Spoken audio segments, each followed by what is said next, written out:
Okay, so let's continue our journey of solving rational equations. This next round a little tougher. There's a lot more going on in the denominators. So, but remember, our game plan is to find the LCD, multiply both sides by the LCD, clear those fractions, and solve what's left. So when I look at this next one, right, one of my denominators is x, the other denominator is x minus 3, and that one, if we factored it, right, we pull out, oops, I think that should be a square there.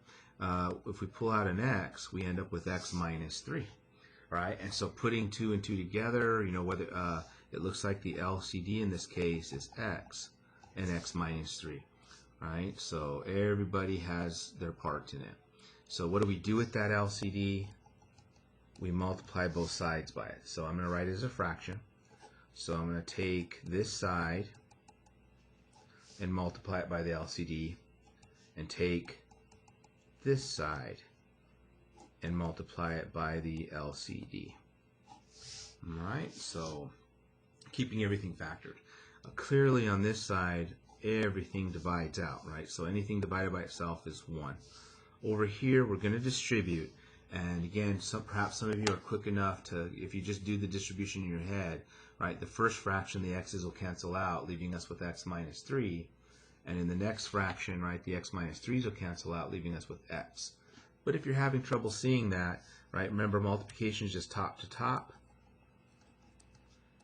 right, and bottom to bottom. So there would be the little multiplications.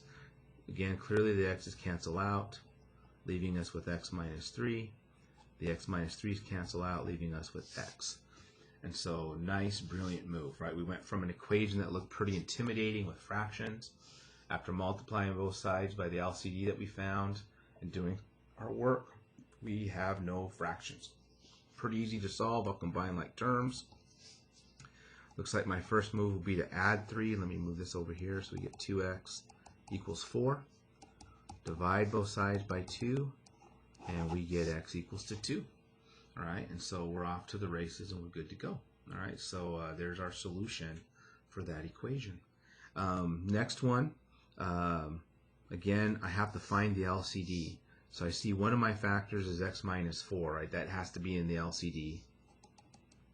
And x plus 2 is another denominator, so that also has to be in the LCD. And then when I factor this, lo and behold, when I factor that, let me get it right, the two factors involved in that trinomial are the same factors I already have. So we got lucky. So there is our LCD. Of course, what do we do with the LCD? We take both sides of my equation and we multiply it by it. So I'm going to go ahead and write that in factored form. We have 5 over x plus 2. And we have x plus 2, x minus 4 over 1, all over 1, x minus 4.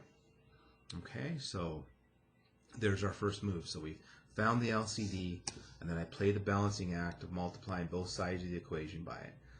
And things should start to divide out. So these two fractions, when I multiply them, the x minus 4 goes out, leaving us with x plus 2.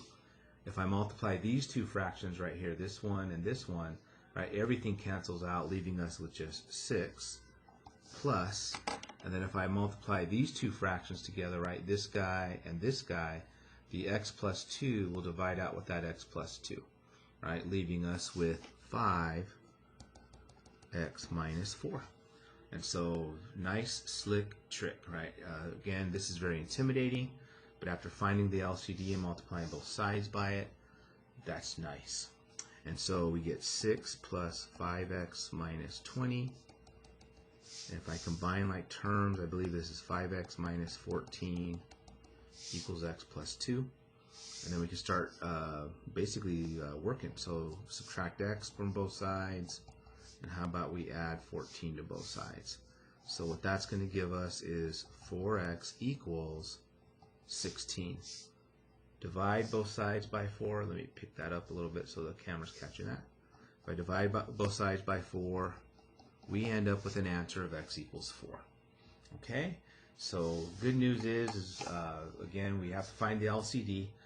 playing the same kind of trick we did earlier in chapter 6, where we factor and kind of piece it together. Once we have it, we multiply both sides by it, right? That clears fractions. Be careful with your little mini multiplications, and then solve what's left. All right? However, this last one creates a little bit of a problem, right? I want you guys to take a close look. This one I'm going to go back and check. You'll notice that one of the values, if we let x equal 4 right here, that denominator comes out to 0, right? That one's okay, and then this one also has a denominator of 0. So this happens from time to time. Because we're solving a rational equation with some values of x that are bad, right? Go back to section 6.1 when we found values that were not good, they caused division by 0. Sometimes we're unlucky and the value that I get as a solution actually doesn't work, right? So first of all, what we call that is it's an extraneous solution. That's the typical name that we give to it, right? Because it's something that came up in the math, but it ultimately didn't check out, extraneous. And since this is the only value that we got from the math, that means that this particular equation has no solution. We did all this work. The only one that I got that could potentially work didn't even work, right? It causes a division by 0. So that means nobody's ever going to work. Even the one we got didn't even work. Okay?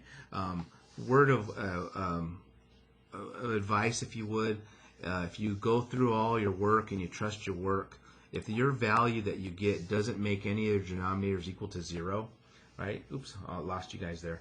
All right, so notice 2, right, doesn't make that denominator 0, it's 2. 2 take away 3 is -1, so we're good. And I think we get 4 minus 6 there, which is -2 here. So this value did not make any of the denominators here 0.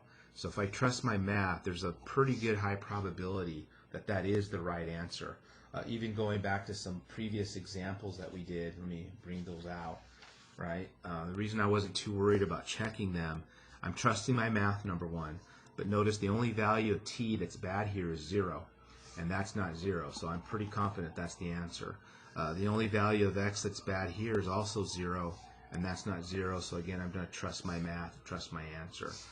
Same thing here, right? 0 would be a bad value because of division by 0, and neither one of these guys is 0, so I'm good to go. And same thing here, right? There's a bad value. Again, 0 and the denominator is bad, and neither value here is 0. So that's kind of a word of advice, is you do your work, and the value that you get at the end, if it does not cause a division by 0, it's probably going to be good as long as your work was good. But if you do end up with one that's bad, you got to throw it out.